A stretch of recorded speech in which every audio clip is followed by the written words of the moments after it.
আসসালামু আলাইকুম, কেমন আছেন সবাই? আশা করি ভালো আছেন, আমিও ভালো আছি।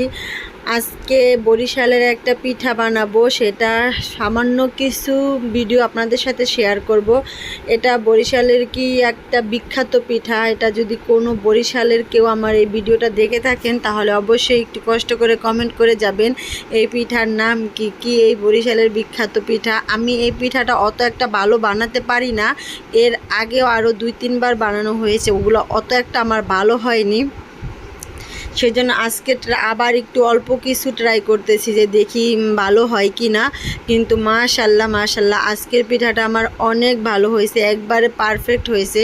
বরিশালের স্পেশাল পিঠা বলতে যেটা বোঝায় ঠিক ওইরকমই হয়েছে। আমার বাসার আমার বাচ্চারা এবং আপনাদের ভাইয়া সবাই খেয়ে বলছে যে না, ঠিক মতোই হয়েছে, কোনো সমস্যা হয় না এবং অনেক অনেক মজা হয়েছে।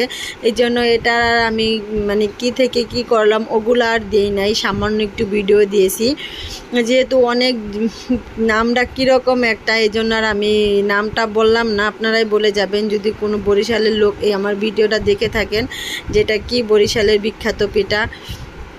মানে এই পিঠা না হলে বরিশালের মেহমানদেরকে নাকি মেহমানদারি করা হয় না। যেহেতু আমি বরিশালের মেয়ে, শুধু খেতেই পারি, বানাতে পারি না।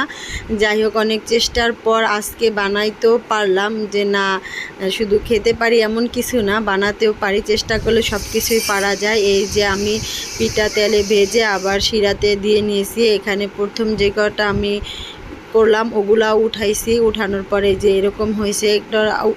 এখন সবগুলো আমার ভাজা শেষ এবং সবগুলা শিরাতে দেওয়া শেষ।